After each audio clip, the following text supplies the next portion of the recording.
Hello बच्चों।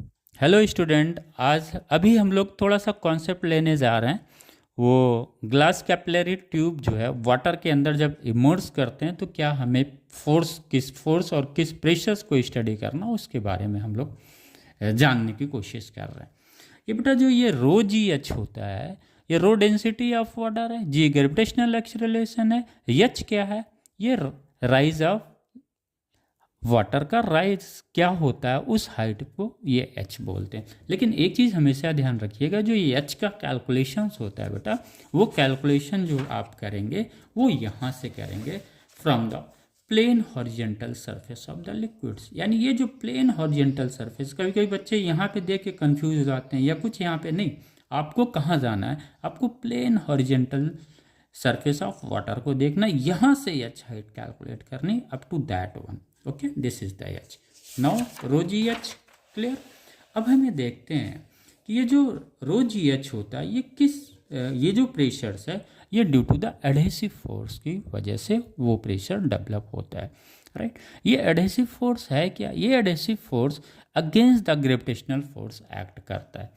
अगर liquids का मास जो राइज किया उसका m है तो उस पर जो वेट लिखिएगा, डाउनवर्ड जो फोर्स लगेगा mg लगेगा, उसके अगेंस्ट में एडहेसिव फोर्स लगता है, राइट, जिसकी वैल्यू mg ही होती है बट अपोजिट डायरेक्शंस में होता है।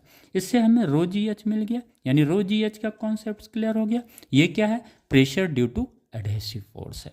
ओके, नाउ 2TR भी क्या है? ये प्रेशर है, लेकिन इसको एक्सेस प्रेशर क्यों बोलते हैं? जब भी लिक्विड सरफेस कर्व फॉर्म में होता है तो इस पे जो है एक रिजल्टेंट जो है surface force of surface tension काम करता है, वर्क करता है, और उस resultant force of surface tension जो है वो एक्सेस प्रेशर को जनरेट करता है, राइट। क्लियर हो गया। दूसरा फोर्स और पढ़ते हैं। फोर्स ऑफ सरफेस टेंशन जो है वो due to the cohesive force होता है। Force of surface tension adhesive force के वजह से नहीं होता है, राइट।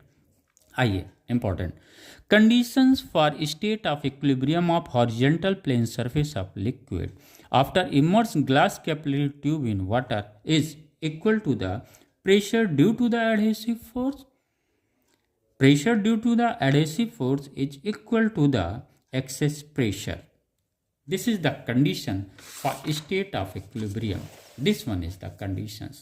यानी यहाँ पे जो प्रेशर्स होता है वो सेम होता है for all the molecules lying at the plane horizontal surface. Thank you.